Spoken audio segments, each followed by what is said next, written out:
Hello guys! Welcome back to my YouTube channel, and for today's video, ipapakita ko sa inyo ang paggawa ng ating maruya or sinapot sa Bicol. Ayan, babalatan muna ang saging. Binabalatan ko muna ang saging. Ito ang aking ginagawa sa everyday na pagbabantay ko dito sa tindahan ng aking nanay. Dito lang pala kami sa may unahan ng San Miguel sa Paulog, located at Paulog, Ligao City. Ayan, binabalitan ko na ang mga saging. Start na ako magbalat. Ang dami-dami nitong babalatan, guys. So, ito na nga. Storytelling tayo, guys. Ha! Ayan. Sorry, marami tayong ngayon kasi rush hour habang nag-i-edit ako nitong ating maruya. So, ang background natin ay sobrang ingay. Nilagyan ko na nga pala ng asin at saka sugar ang ating tubig.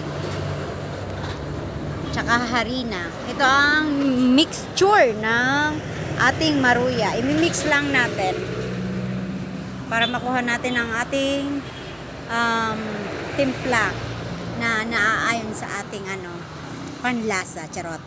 Ayan. Ayan lang natin yung mixture ng ating maruya. Ayan, sobrang ingay ng mga sasakyan. So, ayun na nga. Ayan, mix ng ating flour mixture. So, ayan, kulang pa. Lagyan natin ng konti. Ayan. Mix natin ulit. Dahil masyadong watery. Kailangan natin yung hindi masyadong malapot at hindi rin masyadong malabnaw. So, ayun, tama lang. So, ayan na. Okay na yung mixture natin. Lalagyan na natin ng saging.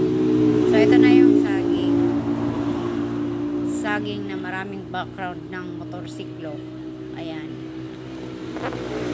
So, ayan na nga. Nalagay na natin ang mga saging. So, pakalagay ng saging, i-mix lang natin yung saging sa harina. Yan, mix again. More on mixing. So, ito na. Mag-i-start na tayo maglagay ng harina. Ay, mali pala. Saging sa ating dahon ng kakao. At ang paglagay nga pala, depende sa size. May 4 at saka may 5 peraso. Depende sa laki ng saging. So, depende sa size ng saging. Ayan, ito 5 kasi medyo maliliit ang ating saging na nakuha. Kaya 5 peraso siya. So, ilalagay na natin sa mantika pag mainit na ang ating mantika. Ayan. Tapos, ulit-ulit lang. Paulit-ulit lang ng lagay sa dahon. Itong dahon na to, dahon ng kakao. Yan ang ginagamit namin para mabuo ang maruya. Ganyan lang siya, paulit-ulit. So, yun na nga guys. Ang background natin ngayon ay motorsiklo. Tsaka mga sasakyan. Okay na yun, kaysa makapiright tayo. Kasi lagi tayo nakaka-copyright. Kahit meron tayong kinikredit. Kahit nag-credit tayo, nakaka-copyright pa rin. So, ito nga palang dahon.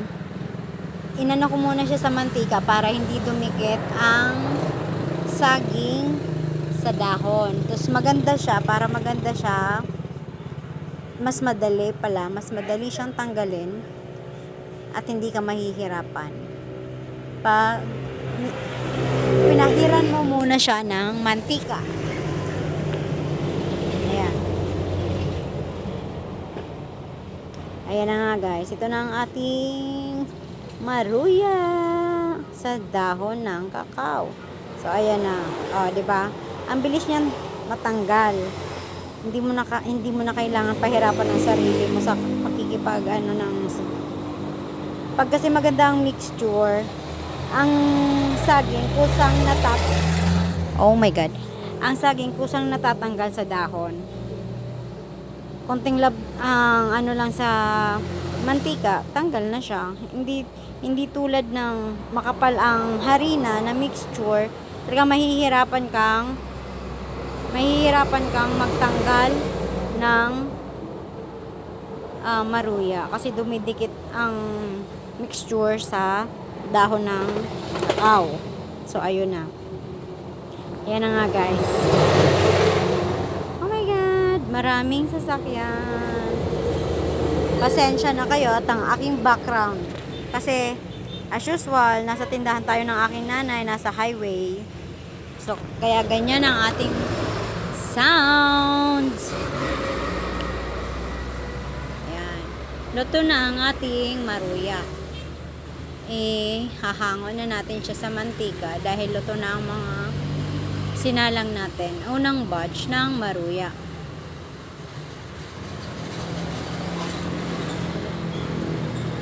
Ayan na guys. So, maglalagay na tayo nito. Ito na ang ating maruya.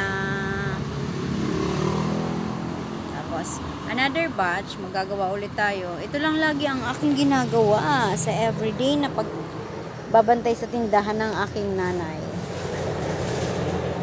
Araw-araw, kung hindi barbecue, isaw, nagbabantay ng sari-sari store. Tapos ito din, ito ang madalas na ginagawa kapag tanghali na hanggang hapon na. Kasi ito ang the best na pang merienda. So, ayan na nga guys. Paulit-ulit lang yan. Ulit-ulitin lang natin.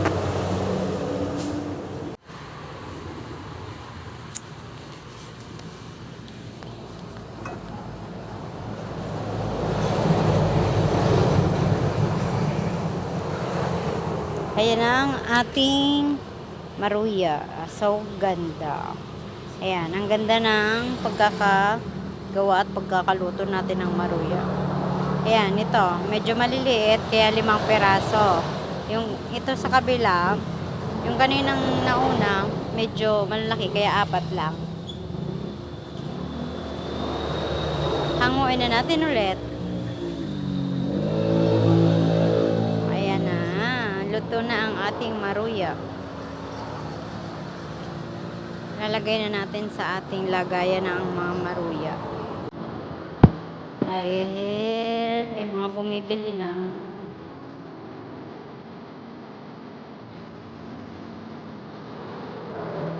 So, ayun na.